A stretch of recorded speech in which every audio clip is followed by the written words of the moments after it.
28번째 괴담. 첫 번째 이야기. 10년 사탕. 회사 후배 유리코 이야기. 유리코가 10살 생일을 맞이한 여름, 가족 4명이서 캠프를 갔다. 즐거운 하루를 보낸 밤, 유리코가 이상한 꿈을 꾸었다.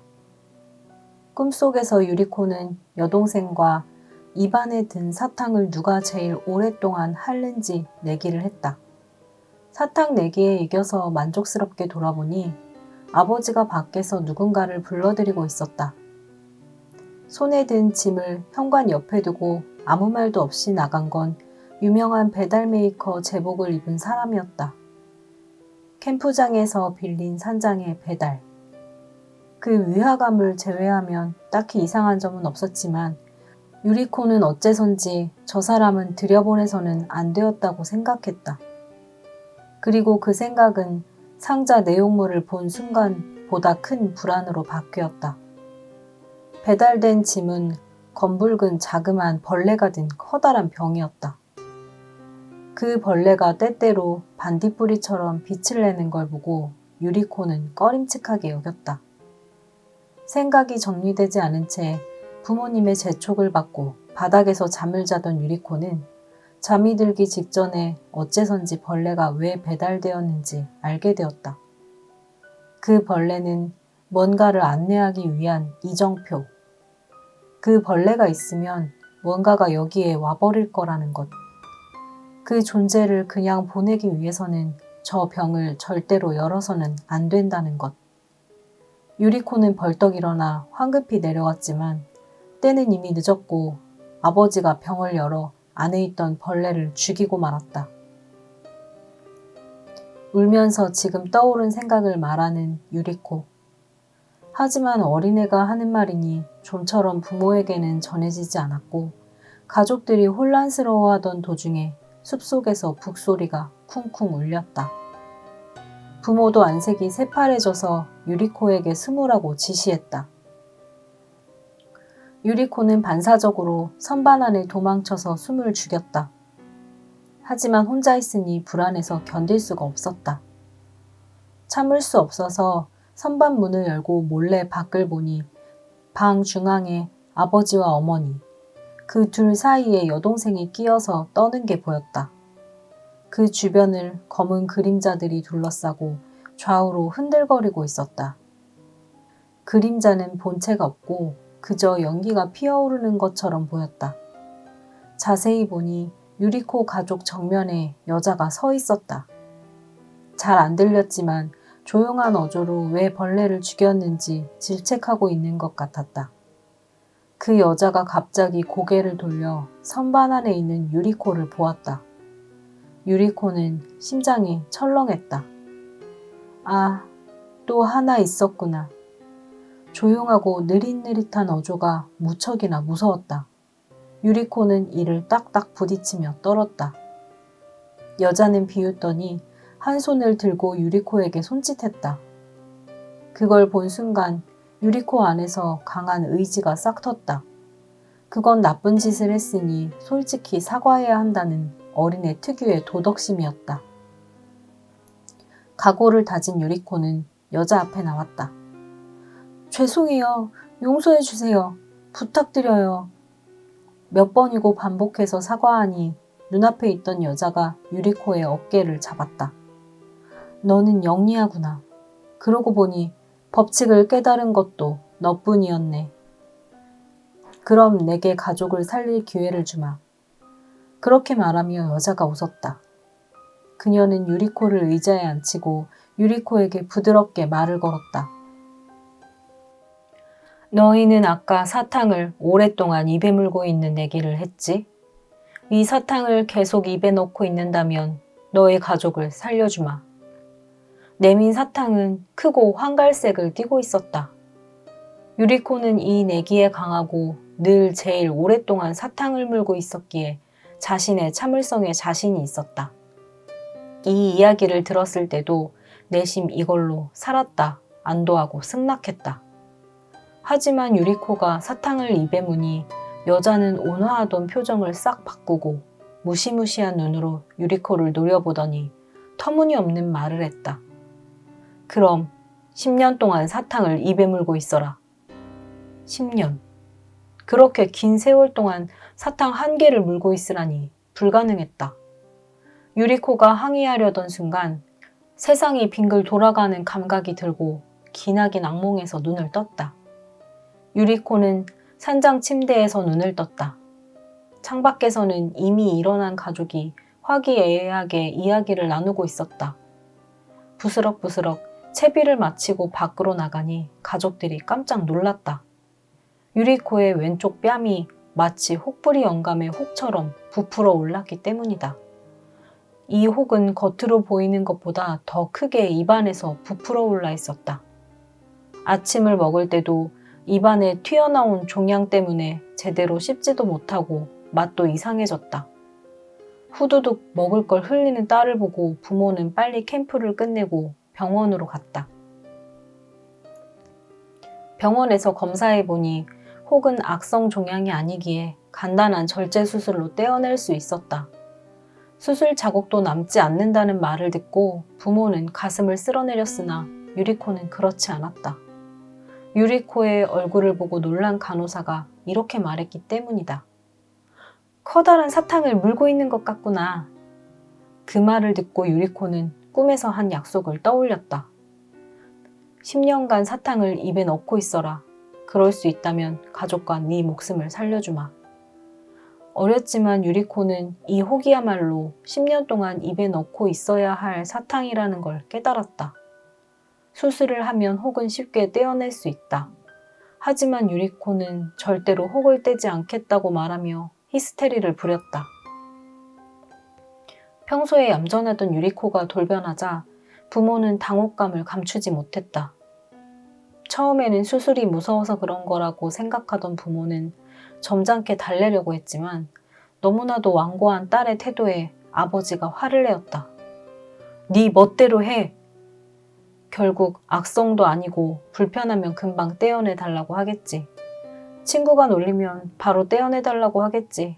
생각하며 수술은 없던 걸로 되었다. 약속을 깨지 않아서 다행이라고 유리코는 가슴을 쓸어내렸다. 하지만 그로부터 유리코는 지옥 같은 나날을 보내게 된다. 여자의 얼굴이 혹부리 영감이 되었다. 그것만으로도 정신적 고통은 엄청났다.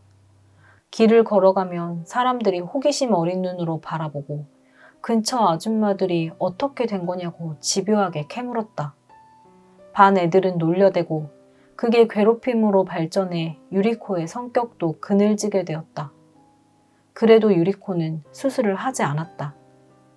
이윽고 중학생이 되어서 다감한 시기를 맞이해도 유리코는 혹을 지켰다. 괴롭힘은 더욱 심해지고 어둡고 소심한 성격이 되어버린 유리코는 교사들에게도 외면받았다. 하지만 유리코가 제일 괴로웠던 건 가족들이 이해해주지 않았다는 것이다. 몇 번이고 꿈 이야기를 해도 가족이 보기엔 어차피 꿈이고 그런 걸 믿고서 고칠 수 있는 병도 안 고치는 유리코가 너무나도 한심하고 어리석게 보였던 것 같다.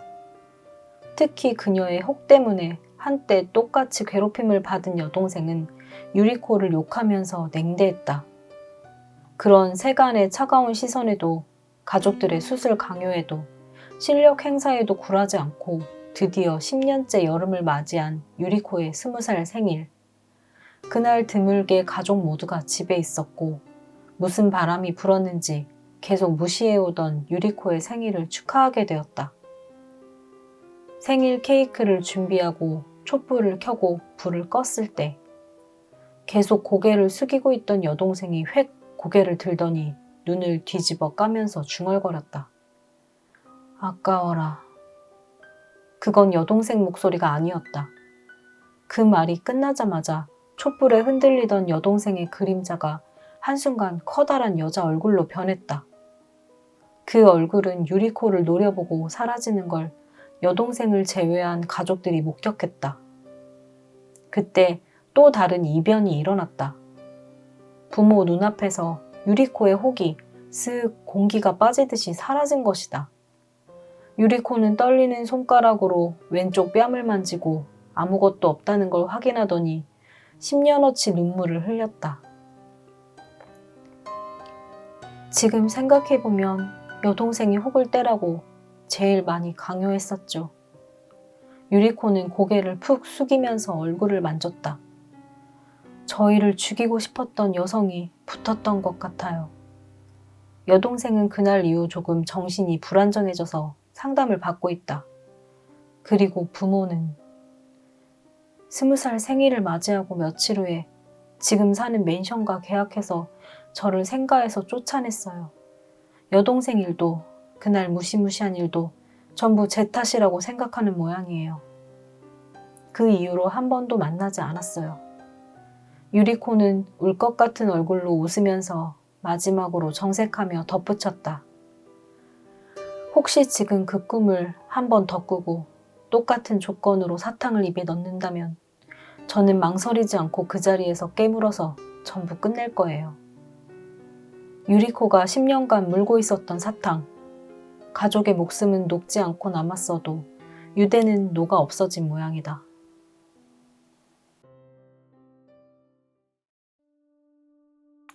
두 번째 이야기. 우산 속.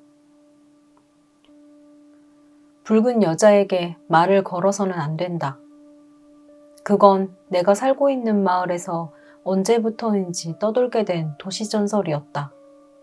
붉은 우산을 쓰고 붉은 옷을 입고 붉은 신발을 신은 여자.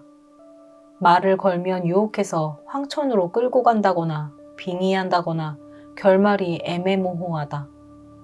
그리고 그 여자는 지금 내 눈앞에 있다. 나는 눈을 뗄 수가 없었다.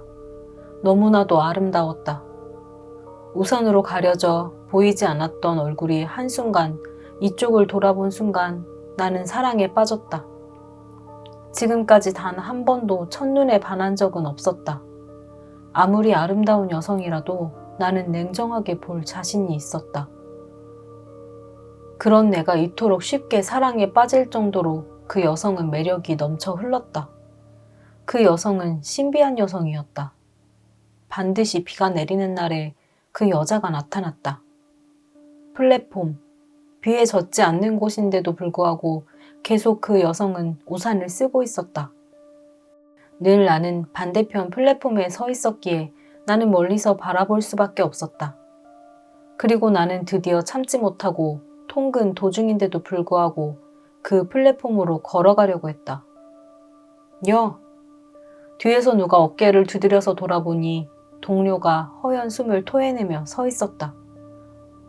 안녕. 뭐야, 아침부터 멍하니 있고는. 일할 때도 그러다간 큰 실수한다. 동료가 웃었다. 나는 황급히 그녀를 눈으로 쫓았지만 이미 열차에 타고 가버렸다. 10,000원 전철 안에서 동료랑 같이 꽉 끼어서 갔다. 역에 내리자 동료가 한숨을 쉬었다. 매일 아침 힘들다. 그냥 확 지방 시골 지사에 좌천되고 싶은 기분이야. 그렇지, 일하기 전부터 힘들지. 인생 대부분을 무익한 시간으로 허비하고 안식을 얻기 위해 가족을 만들고 더더욱 시간을 허비한다. 겨우 가족과 유익한 시간을 보낼 나이가 되었을 때는 자신이 있을 곳이 없어지는 건 흔한 일이다. 젊은데도 그런 비관적인 생각하지 말라고 동료가 웃는다. 하지만 실제로 내가 그렇다. 내가 좀처럼 고향에 들르지 않는 이유도 그런 차가운 집으로 돌아가고 싶지 않았기 때문이다. 현실 도피. 하지만 나는 눈을 돌릴 용기는 없다. 연애도 거의 관심이 없고 오는 사람 막지 않고 가는 사람 잡지 않으니 당연히 여성들은 정남이가 뚝 떨어지기 마련이다. 연애는 귀찮다. 그래서 나는 요 몇 년 동안 애인을 만들지 않고 홀로 생활했다. 그런 내가 첫눈에 반했다. 꼭 그녀랑 이야기하고 싶다. 나를 봐주었으면 좋겠다. 그리고 어느 날 저녁, 드물게도 정시에 퇴근했다. 거래처에서 바로 돌아가도 좋다고 하기에 나는 평소에 타지 않는 시간에 전철을 타고 귀가하게 되었다. 그 여성은 여전히 붉은 우산에 붉은 옷, 붉은 구두를 신고 있었다. 비도 내리지 않는데 우산을 쓰고 인파에 섞여 있다. 나는 필사적으로 그녀를 쫓아갔다. 내가 말을 거니 여자는 놀란 듯이 돌아보았다. 비도 내리지 않는데 왜 우산을 쓰고 있습니까? 저 피부가 민감해요. 조금이라도 햇빛을 쬐면 물집이 나서 그런 피부병이 있다는 걸 들어본 적이 있다. 그리고 나는 그녀가 환상이 아니라 실체를 가진 여성이라는 걸 알고 기쁨을 감추지 못했다. 도시전설이라니 한심하기는 역시 그녀는 실제로 존재하는 여성이었다. 내 집요한 헌팅에 못 이겨서 그녀는 메일 주소를 교환해 주었다. 그녀의 이름은 마호. 피부가 약한 그녀하고는 낮에 데이트를 할 수 없었지만 밤에는 만날 수 있었다. 하지만 그녀는 통금이 심한지 9시 전에는 보내줘야 했다. 집에 보내주겠다고 말하면 그녀는 역까지만 바래다 줘도 괜찮다고 완강히 거부했다. 그녀는 아직 날 받아들이지 못하나 보다. 그녀에게 몇 번이고 좋아한다고 고백해서 키스까지 갔지만 그 후로는 진전이 없었다. 그게 더욱 나를 불타오르게 했다. 어느 비 오는 날 밤 그녀는 나를 기다리고 있었다. 늘 내가 불러야 나오던 그녀가 직접 플랫폼에서 내 귀가를 기다리고 있었던 것이다. 그녀는 여전히 플랫폼인데도 붉은 우산을 쓰고 있었다. 기다리고 있어 주었구나. 기뻐. 내가 그렇게 말하자 그녀는 미소를 지었다. 오늘은 그녀가 자기 집까지 같이 돌아가자고 말했다. 나는 환희했다. 드디어 그녀가 허락해 주었다. 전철이 플랫폼에 들어오니 그녀가 우산을 접고 내 손을 잡아 끌었다. 꿈만 같았다. 나는 비틀비틀 그녀 뒤를 따라갔다. 위험해!